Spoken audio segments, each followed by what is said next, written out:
오늘 주시는 말씀은 죄를 지었는데도 환난이 없습니까? 라는 제목으로 귀한 하나님의 음성을 듣겠습니다. 여기에는요, 영적으로 매우 깊은 단계의 통찰이 담겨 있어요. 그래서 집중해서 잘 들어주시면 감사하겠습니다.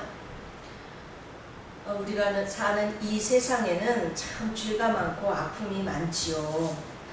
내 잘못으로 인하여 고난을 당하는 때도 많지만 남의 잘못으로 인하여 내가 고난을 당하는 경우도 참 많습니다. 또한 비단 내가 직접 당한 것은 아닐지라도 주변에서 죄를 짓는 사람들을 보면서 어떻게 하나, 아유, 하나님은 왜 가만히만 계시는 걸까? 저런 사람한테는 좀 저 사람을 위해서라도 무슨 징계를 내리셔서 바로 잡아 주셔야 저 사람도 살지 않겠나, 이런 생각을 할 때가 참 많이 있습니다. 참 이상하게 느껴지기도 하지요. 제가 아는 어떤 분이 계셨는데요. 참 착실하게 신앙생활 하시는 분이었습니다. 편의상 김 집사님이라고 해두죠. 이 부부가 큰 교회를 다니고 있었는데요. 남편이 노래에 좀 소질이 있어서 성가대를 하고 있었습니다. 이 남편은 믿음은 좀 연약한 편이었어요. 그런데 사업을 잘해서 돈을 아주 꽤 잘 버는 그런 분이었습니다. 그랬는데 어느 날 어떤 여 집사님이 성가대에 들어오시더랍니다. 그러더니 얼마 안 있어서 이 여 집사님과 남편이 바람이 난 거예요. 그 여 집사는 이혼한 그런 여자로서 아주 남편과 이미 깊은 관계를 맺고 있더래요. 그래서 그 남편은 아내인 이 김 집사가 그 사실을 모두 알게 됐는데도 그 여자와의 관계를 빨리 끊지를 못하더랍니다. 참다 못해서 김 집사님은 먼저 1억을 들고 갔대요. 그래서 그 여자 집사님한테 이제 관계를 끊어달라고 부탁을 했더니 말 안 듣더랍니다. 그래서 이제 두 번째로는 2억을 들고 갔대요. 네, 가서 좀 끊어달라고 이렇게 부탁을 했더니 이 집사님이, 김 집사님이 더 충격을 받은 것은 그 여자 집사라고 하는 사람 입에서 나온 말이 가관이더랍니다.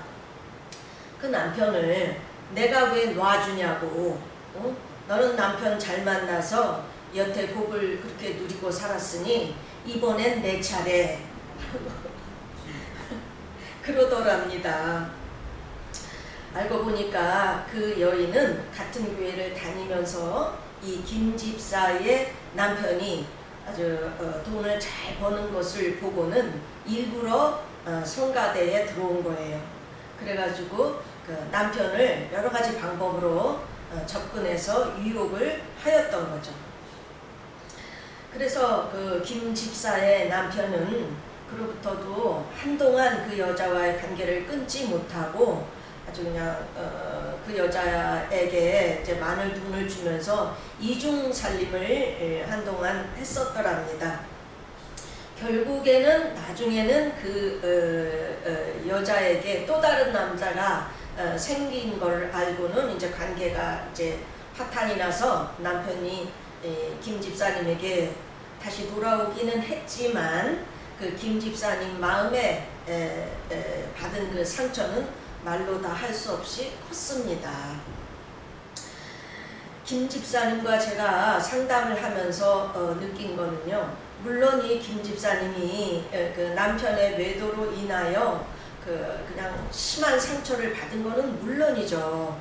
그런데 특히 그 의도적으로 접근해서 남편을 바람나게 한 그 여집사에 대한 분노가 매우 심했습니다. 거기다가 이제 하나님께서는 왜 그렇게 수년 동안이나 그렇게 그런 악한 여자 집사라고 하면서 말이야 그렇게 남편을 꼬여내가지고 이렇게 돈도 뜯어내고 그런 악행을 하는 여자를 왜 가만두시기만 하느냐, 거기에 대한 그 의문과 분노 또한 심했습니다. 아마 그 여인은 많은 돈도 생겼겠다. 이제 남편과 헤어지고 난 다음에는 다른 남자와 만나며 룰룰랄라 편하게 잘 살 것 같습니다. 하나님의 징계하심이 없으니까요. 아마 지금도 교회 밖에 그 불신자들 중에는 이런 일들이 참 많을 것 같아요. 교회 안에서보다 참 가슴 아픈 일이죠. 자, 정말 하나님은 왜 가만히만 계시는 걸까요? 하나님께서 우리를 돌보시지 않는 걸까요? 성경 사무엘서를 보면요, 사울 왕은 아무 죄 없고 오히려 나라에 큰 공을 세운 이 다윗을 그저 죽이려고 날뜁니다. 군대를 거느리고 그냥 이 다윗을 찾아 죽이려고 그냥 죄 없는 그 백성들까지 마구 죽이면서 그냥 난리를 피죠. 그러기를 10년의 세월이 지나갑니다. 그러도록 사울 왕은 아무 탈 없이 계속 그 왕이 있으면서 부귀영화를 누리고 살았죠. 그저 맨날 하는 짓이라고는 다윗이 어디 숨었나 눈이 시뻘개져가지고 다윗을 찾아서 죽이고 싶어서 군대를 이끌고 난리를 피우고 있었습니다. 정말 사울 왕은 한참의 세월이 지나도록 아무런 징계를 받지 아니하고 잘 살았던 거예요. 하나님은 왜 그러셨을까요? 자, 이제부터 그 이유를 알아보겠습니다. 이미 하나님께서는 사무엘 사사를 통하여 사울 왕에게 그 잘못을 책망하시고 그 회개를 촉구하셨었어요. 그러나 사울 왕은 회개하지 않았죠. 돌이키지를 않았습니다. 한마디로 자신의 욕심에 눈이 가려져서 하나님의 회개하라는 말씀조차는 그냥 아무것도 아닌 것처럼 걷어차 버린 겁니다. 그러자 사울에게서는 어떻게 됐어요? 여호와의 영이 떠나고 악령이 임합니다. 사무엘상 16장 14절. 여호와의 영이 사울에게서 떠나고 여호와의 부리시는 악신이 그를 번뇌케 한지라 라고 기록하고 있습니다. 네, 그렇습니다. 사람이 죄를 지었음에도 불구하고 하나님의 회개 촉구함을 우습게 여겨 회개하지 않으면 이제 성령은 그에게서 떠나고 악령이 임해서 그를 장악하게 되는 것입니다. 그때부터는 악령의 도구가 되는 거예요. 악령의 도구로 살았기 때문에 죽기 전에 정말로 회개하고 돌이키지 않는 한 그는 구원을 받을 수가 없는 거지요. 살아서 악령의 도구로 살았으니 죽어서도 악령에게로 가는 것입니다. 그곳이 어디예요? 지옥이지요. 사실 무섭습니다. 이제 악령의 도구가 된 사울 왕은 온 세상을 경영하시는 하나님의 섭리 가운데 하나님께서 차기 왕으로 택하신 귀한 다윗을 연단하는 도구로 사용하십니다.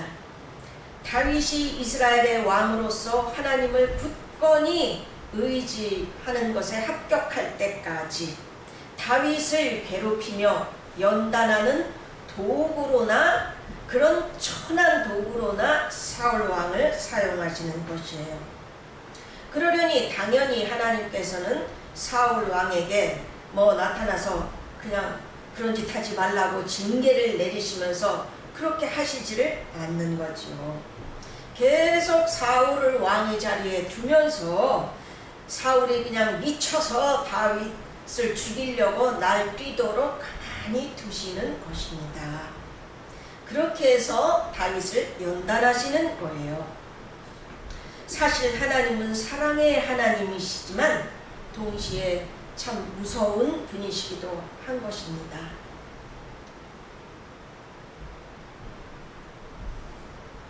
성경 사복음서에서는요, 예수님께서 진리를 가르치시고 병자를 고치시며 하나님 나라의 복음을 전파하셨어요. 예수님께서 하신 것 위에 더 뭐가 필요한가 할 정도로 예수님께서는 분명히 진리를 가르쳐 주셨고, 또 소경의 눈을 뜨게 하지를 않나, 죽은 자를 살리시지를 않나, 자신이 메시아이신 것을 분명하게 보여주셨습니다. 그럼에도 불구하고 당시의 제사장, 바리새인, 율법사 이런 종교 지도자들은요, 예수님이 병자를 고치면 왜 안식일에 병자를 고치느냐고 시비, 예수님이 또 귀신을 쫓아내 주시면 저가 귀신의 왕 바알세불을 힘입어서 귀신을 내쫓는다고 말도 안 되는 소리로 예수님을 핍박하였던 것입니다. 그러다가 결국에는 예수님을 끌어다가 매질하고 십자가에 못 박혀 죽였던 것이죠. 예수님께서는 그런 당시의 교회 지도자라면서 뻔뻔스럽게 죄를 짓고 있는 악한 그들을 향하여 무섭도록 책망하셨습니다. 마태복음 23장 27절에는 화 있을진저 외식하는 서기관들과 바리새인들이여, 회칠한 무덤 같으니 겉으로는 아름답게 보이나 그 안에는 죽은 사람의 뼈와 모든 더러운 것이 가득하도다. 33절 뱀들아 독사의 새끼들아, 너희가 어떻게 지옥의 판결을 피하겠느냐 라고 말씀하실 정도였습니다. 그러면서도 그들에게는 아무런 징계를 하지 아니하시고 그냥 내버려 두셨어요. 그들은 예수님을 잡아 죽이고도 아무 징벌도 받지 아니하였고 계속 종교 지도자로서 권세를 누리면서 잘 살아가고 있었던 것이에요. 자, 하나님은 왜 그러셨을까요? 왜 벌을 안 내리셨을까요? 그것은요, 예수님께서 진정 의로우신 분이시며 이미 예언된 오시리라 한 그분 메시아임을 알아보고도 예수님을 핍박하고 죽이기까지 한 사람들은 이미 하나님을 두려워하지 않는 사람들입니다. 사실상 하나님을 믿지 않는 사람들이에요. 그렇기 때문에 두려워하지 않는 겁니다. 그래서 말로는 자기들이 하나님을 가장 잘 믿는 종교 지도자라고 하지만 사실 마음속에서는 믿지 않고 있어요. 그런 사람들은 이미 하나님의 영이 그들에게서 떠났고 이제 누가 들어와요? 악령이 그들에게 들어온 마귀의 사람들인 것입니다. 이게 제 말일까요? 아니요. 그래서 요한계시록 2장 9절에서는 같은 유대인들로부터 예수 믿는다고 핍박받는 서머나 교회에게 말씀하시기를, 내가 내 환난과 궁핍을 알거니와 실상은 내가 부요한 자니라. 자칭 유대인이라 하는 자들의 비방도 알거니와 실상은 유대인이 아니요 사탄의 회당이라 라고 말씀하셨던 것입니다. 네, 그들을 비방하고 핍박하는 자들이 겉모습은 분명 이스라엘 사람들이요 종교 지도자라고는 하지만 실상은 사탄의 회라는 것입니다. 그렇습니다. 예수님과 그 믿는 자들을 박해하고 죽인 이스라엘 사람들과 종교 지도자들은요, 사실은 사탄의 종들인 것입니다. 그래서 그들은 마귀의 도구가 이미 되어서요, 온 세상을 운영하시는 하나님의 섭리 가운데 이미 악의 도구로 쓰임받고 있는 것입니다. 그들은 예수님을 핍박하고 죽였습니다마는 하나님께서는 오히려 그것을 이용하여서 예수님으로 하여금 온 인류의 죄를 대속하게 하신 것이에요. 사탄이 아무리 지혜롭다고 하여도 하나님의 지혜는 쫓아올 수가 없는 거죠.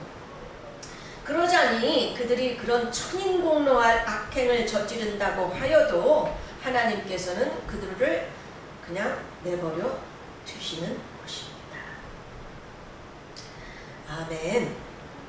사실 이러한 섭리 때문에, 이 귀하고 귀한 하나님의 섭리 때문에 우리가 구원을 받은 것이에요. 할렐루야. 아멘. 아멘. 따라서 왜 그런 악행을 하는 자들을 왜 빨리빨리 처리하시 아니시냐, 벌을 내리지 않고 가만두시냐 라고 생각하는 것은 우리의 짧은 소견일 뿐입니다. 아멘. 아멘. 자, 그러면 아까 말씀드렸던 그 김 집사님의 경우는 어떤 것일까요? 그 김 집사의 남편을 유혹하여 돈을 뜯어낸 그 여인은 어떻게 되는 것일까요? 김 집사님은 왜 하나님은 나에게 이런 일이 일어나도록 가만두시냐? 왜 하나님은 그런 악한 여자를 징벌하지 아니하고 무하시냐 하고 매우 속상해합니다마는 그건 이런 것입니다. 그 유혹한 여인은요, 이미 신앙생활을 하고 있고 집사 직분도 받았어요. 그럼에도 불구하고 그냥 눈이 맞은 것도 아니고 의도적으로 남편에게 접근하여 돈을 뜯어냈습니다. 더하여 김 집사가 엄연히 그 남편의 부인인 것을 알면서도 죄책감은커녕 내가 왜 놔줘? 너는 여태까지 그 돈 잘 버는 남편 덕분에 잘 살았으니 이번엔 내 차례 라고 말할 그런 정도라면 그 여인은 이미 양심의 화인을 맞은 여자예요. 하나님을 두려워하지 않는 사람인 것입니다. 그러므로 그 여자가 무슨 교회를 다니며 뭐 성가대를 하고 집사 직분까지 받았다지만 실상은 하나님을 믿지 않고 있는 여자입니다. 그래서 두려워하지 않는 거예요.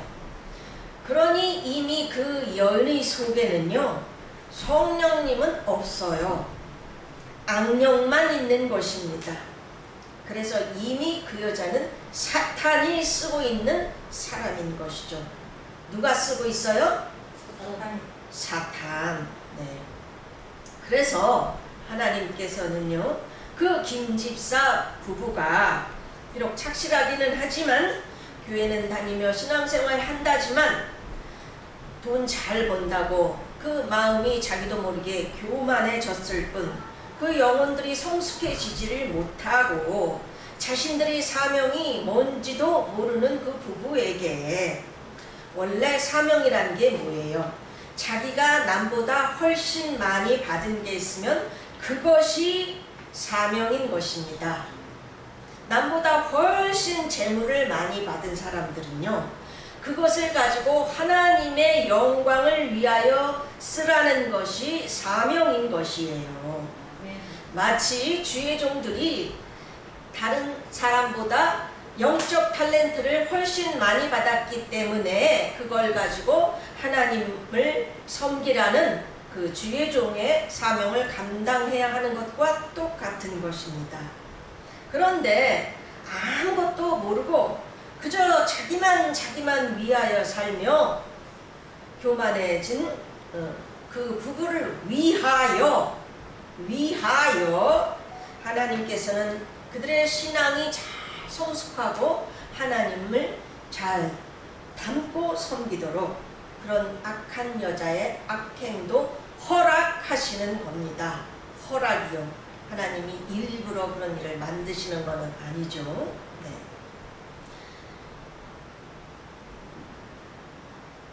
그러므로 사실은 그러한 일들도 참으로 감사해야 할 일인 것입니다.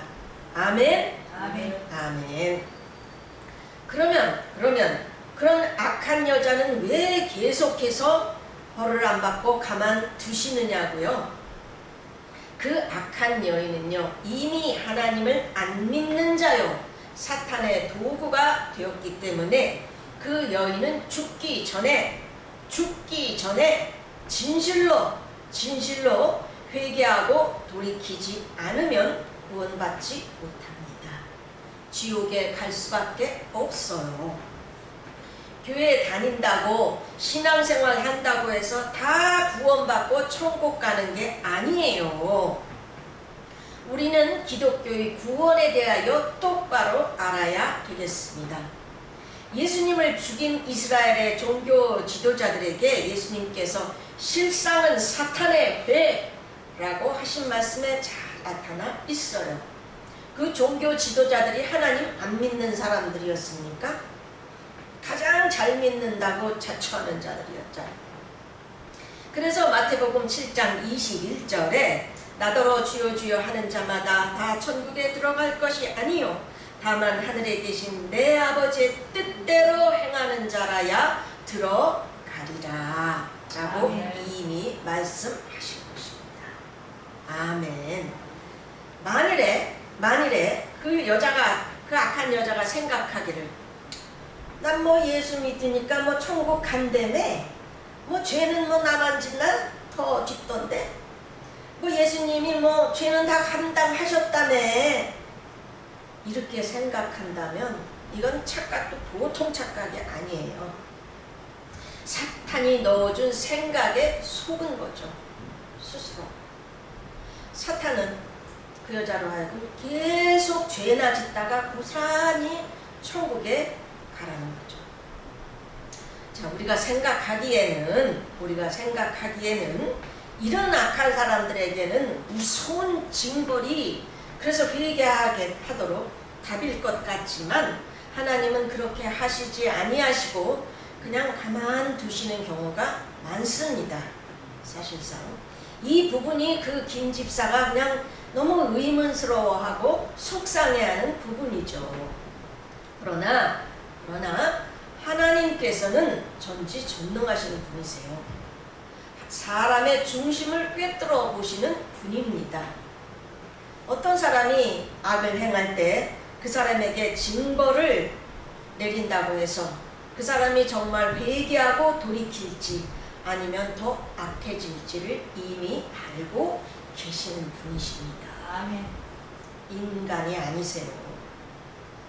사람에 따라서는 징벌 같은 환난이 오면 그냥 울면서 하나님께 매달리고 회개하는 사람들도 있지만 그 반대로 더 악해지는 사람들도 있어요. 아주 쉬운 예를 들어볼까요? 북한 김정은 같은 사람한테 환난을 주면, 벌을 내리면 회개하고 돌이킬 것 같습니까? 아니요. 오히려 더 악해져서요. 왜 나만 죽냐? 다 같이 죽자! 이럴 거예요. 그러니까 징벌을 내려봤자 더 악해져서 더 그냥 심한 피해자만 많이 생기는데 하나님께서는 그냥 가만 내버려 두시는 거예요. 그리고 그 악한 자를 필요한 사람을 위하여 쓰시고 버리는 것입니다. 무슨 뜻인지 아시겠죠? 네. 그러니까 그 악인은 아무 탈 없이 살다가 죽는 거예요. 네. 그 후 그 사람은 곧장 지옥으로 가게 되는 것입니다. 무슨 회개하고 자시고 할 기회도 없죠. 원래 안 할 사람이니까 안 주시는 거예요. 하나님은 이렇게 우리보다 단수가 몇십 단수 높으신 아주 깊은 그런 영적인 통찰력을 가지신 분입니다. 오늘날 목사, 장로 등 교회의 지도자급 되는 사람 중에도 이런 사람들이 있어요. 교회의 헌금을 횡령한 재정 담당자, 또 그 담당자와 짜고 아이의 이중장부를 쓰며 돈을 빼돌린 목사님. 저희는 이미 그런 교회를 다녀봐서 너무 잘 알죠. 여성도와 자기도 모르게 바람이 난 것이 아니라 의도적으로 접근해서 아주 무슨 세컨드처럼 삶고 살아가는 목사, 장로들. 그러면서도 그 여성도 보고 하는 말이요. 내 입으로 옮기기도 참. 네 자궁은 아주 복받은 자궁이라고. 네 자궁으로부터 복이 들어온다나요? 아, 정말 말조차 들어서 구역질이 나지만요. 그런 사람들이 교회 지도자라고 하면서 아직도 아무 탈 없이 멀쩡히 잘 살아가고 있어요. 모르는 사람은 모르고 아는 사람만 알고. 네. 그런 사람들이 죽으면 예수 믿었으니까 그냥 모두 죽으면 구원받고 천국 가나요? 아니요. 절대 그렇지 않습니다. 100% 그렇지 않아요. 그런 사람들은 이미 하나님을 우습게 알고 있고요. 그 속에 믿지 않고 있어요. 그래서 이미 사탄의 도구가 되었으므로 하나님께서는 악의 도구로서 필요한 데다가 잘 쓰시고 버리는 것입니다. 하나님이 무서우십니다. 동영상을 시청하시는 성도님 여러분께 말씀드립니다. 그러므로 죄를 지은 나에게 징벌 같은 환난이 임했다면 그것은 너무도 다행하고 감사한 일이에요. 왜냐? 하나님께서는 그래도 내가 비록 죄를 졌지만 그래도 나에게는 회개할 가능성이 있다고 보시고 그런 어려움도 일으켜 주시는 것입니다. 아멘. 감사한 거예요. 사실은 반대로 내가 남이 모르는 악한 죄를 지었는데도 아무 징벌이 없습니까? 그것도 계속해서요. 그러면 당신은 하나님께 버려진 사람입니다. 악의 도구로나 쓰시다가 버리는 사람이에요. 그것을 가지고 아이고 다행이다. 내가 죄를 지었어도 아무 일도 없네. 룰루랄라 그렇게 생각한다면 그것은 완전한 착각이요. 너무도 지혜롭고 영악한 사탄에게 속은 것입니다. 아멘. 아멘. 하나님께서는 사랑하는 자에게는 채찍을 드십니다. 사무엘하 7장 14절 나는 그에게 아버지가 되고 그는 내게 아들이 되리니 그가 만일 죄를 범하면 내가 사람의 매와 인생 채찍으로 징계하려니와 또 히브리서 12장 6절 주께서 그 사랑하시는 자를 징계하시고 그가 받아들이시는 이마다 아들마다 채찍질 하시니라. 8절 징계는 다 받는 것이오늘 너희에게 없으면 사생자요 친아들이 아니니라 라고 이미 말씀하셨습니다. 그러므로 죄를 지었는데도 징벌이 없는 자들은 이미 하나님께서는 나와 상관없는 자라고 생각하신 거예요. 그들은 이미 악의 도구로 사용되고 있으며 죽으면 고스란히 지옥으로 가게 되는 것입니다. 하나님은 그렇게 만만히 볼 분이 아니십니다. 결론을 드립니다. 그러므로 죄를 지었어도 징벌이 없고 맨날 아무 탈 없이 복받고 잘 사는 사람들, 이 사람들이 이 세상에서 가장 큰 형벌을 받고 있는 것입니다. 아멘. 그들은 하나님이 버리신 사람들이요 에서처럼 택함받지 못한 사람들입니다. 우리 성도님들은 만에 하나라도 그들이 복받고 잘 산다고 부러워하지 마시기 바랍니다. 그런 사람들이 가장 불행한 사람들이에요. 그들은 이 땅을 떠남과 동시에 그 무서운 지옥으로 직행하게 되는 것입니다. 가장 무섭고 불행한 인생인 것입니다. 그러므로 나에게 악을 행한 자가 왜 그리 아무 탈 없이 잘만 사냐고, 하나님은 뭐 하시냐고 불평하지 마십시다. 아멘. 그들은 지금 가장 큰 형벌을 받고 있는 거예요. 깨닫고 회개할 기회도 없이 곧장 지옥으로 가게 되니까. 아시겠죠? 분명히 죄를 지었는데도 평안하게 잘 사는 것, 이것이 가장 무서운 형벌입니다. 아멘. 아멘. 또한 내가 죄를 지었으므로 지금 그 벌을 받고 환난 가운데 있는 분들이 혹시 계십니까?